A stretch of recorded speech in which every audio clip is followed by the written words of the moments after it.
തൃത്വനാമത്തിന് മഹത്വം ഉണ്ടായിരിക്കട്ടെ. 13-ാം നൂറ്റാണ്ടിൽ ജീവിച്ചിരുന്ന പേർഷ്യൻ കവിയായ ജലാലുദ്ദീൻ മുഹമ്മദ് റൂമി ഇപ്രകാരം പറയുന്നു: wherever water flows life flourishes, wherever tears fall divine mercy is shown. എവിടെയൊക്കെ നനവുണ്ടോ അവിടെയൊക്കെ ജീവനുണ്ട്, എവിടെയൊക്കെ കണ്ണുനീരുണ്ടോ അവിടെയൊക്കെ ദൈവിക കരുണയുടെ സമൃദ്ധിയുണ്ട്. കാനാവിലെ കല്യാണ വിരുന്നാണ് ഇന്നിന്റെ ധ്യാന വിഷയം. അമ്മ മറിയവും ശിഷ്യന്മാരും ക്രിസ്തുവും അവിടെ സന്നിഹിതരായിട്ടുണ്ട്. പെട്ടെന്നാണ് അവിടെ വീഞ്ഞ് തീർന്നു പോകുന്നത്.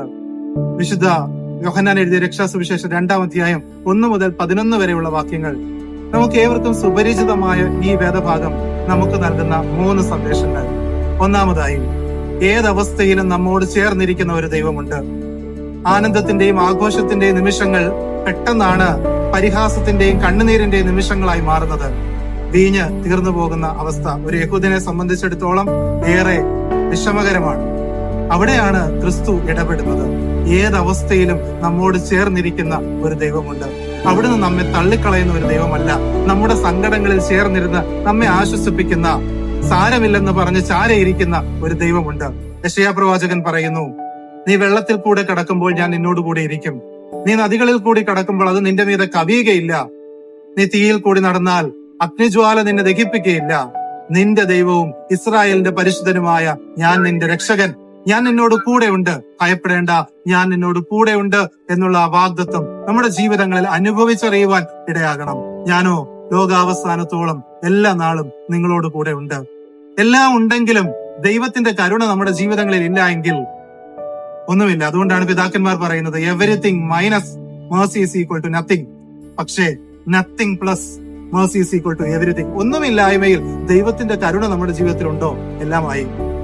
ഏതവസ്ഥയിലും നമ്മോട് ചേർന്നിരിക്കുന്ന, പൊട്ടക്കിണറ്റിലും മരുഭൂമിയിലും തീച്ചുളയിലും സിംഹക്കുഴിയിലും നിന്നെ ആശ്വസിപ്പിക്കുന്ന ഒരു ദൈവമുണ്ട്.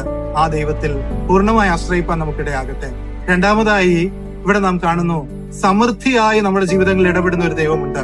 യഹൂദന്മാരുടെ ശുദ്ധീകരണ നിയമപ്രകാരം 2-3 പറ വീതം കൊള്ളുന്ന 6 കൽഭരണികളാണ് അവിടെ വീഞ്ഞായി മാറുന്നത്.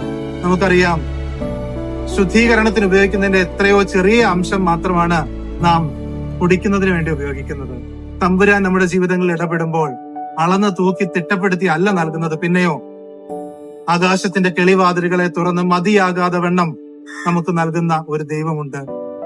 റോമാലേഖനത്തിൽ പൗലോസ്ലീഹ ഇപ്രകാരം പറയുന്നു: അവിടുന്ന് തന്നെ വിളിച്ചപേക്ഷിക്കുന്ന ഏവർക്കും നൽകുവാൻ തക്കവണ്ണം സമ്പന്നനാണ്. അമർത്തി കുലുക്കി കവിയുന്ന അളവിൽ നമ്മുടെ ജീവിതത്തിൽ ഇടപെടുന്ന ഒരു ദൈവമുണ്ട്. സമൃദ്ധിയായി ദൈവം നമ്മുടെ ജീവിതങ്ങളിൽ ഇടപെടും. God is never too late nor too earlier but just on time. തക്ക സമയത്ത് നമ്മുടെ ജീവിതങ്ങളിൽ അവിടുന്ന് ഇടപെടും.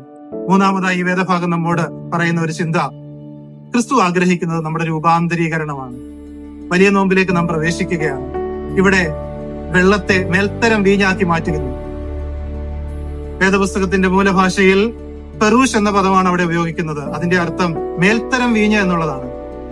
ക്രിസ്തു അവിടെ അടയാളങ്ങളുടെ ആരംഭമായി വെള്ളത്തെ വീഞ്ഞാക്കുന്നു. തന്റെ പരസ്യശുശ്രൂഷയുടെ അവസാനം വീഞ്ഞെടുത്ത് വാഴ്ത്തി ഇതെന്റെ രക്തമെന്ന് പറയുന്നു.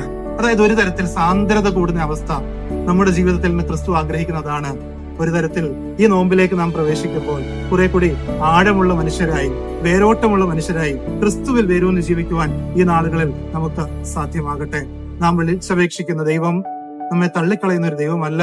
നമ്മോട് ചേർന്നിരിക്കുന്ന, ഏതവസ്ഥയിലും നമ്മോട് ചേർന്നിരിക്കുന്ന, നമ്മുടെ ആവശ്യങ്ങൾ സമൃദ്ധിയായി നൽകുന്ന, നമ്മുടെ രൂപാന്തരീകരണം ആഗ്രഹിക്കുന്ന ആ ക്രിസ്തു സവിതെ കൂടുതൽ ആത്മാർത്ഥമായി അണയുവാൻ ഈ നോമ്പിന്റെ നാളുകളിൽ നമുക്കിടയാകട്ടെ.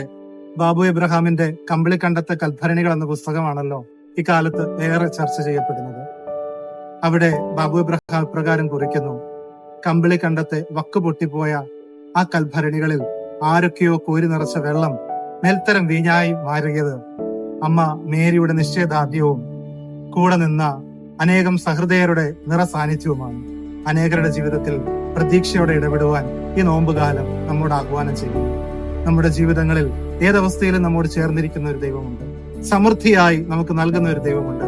നമ്മുടെ രൂപാന്തരീകരണം ആഗ്രഹിക്കുന്ന ആ ദൈവത്തിൽ അടിയുറച്ച് വിശ്വസിക്കുവാൻ, നമ്മെ തള്ളിക്കളയാത്ത, നമ്മെ ഒറ്റപ്പെടുത്താത്ത, നമ്മോട് ചേർന്നിരിക്കുന്ന അവനിൽ പൂർണ്ണമായി ആശ്രയിപ്പാൻ ഈ നാളുകളിൽ നമുക്ക് സാധ്യമാകട്ടെ. നമ്മിലൂടെയും നമ്മുടെ പ്രവൃത്തികളിലൂടെയും ദൈവനാമം മാത്രം മഹത്വം എടുക്കട്ടെ. ആമേൻ.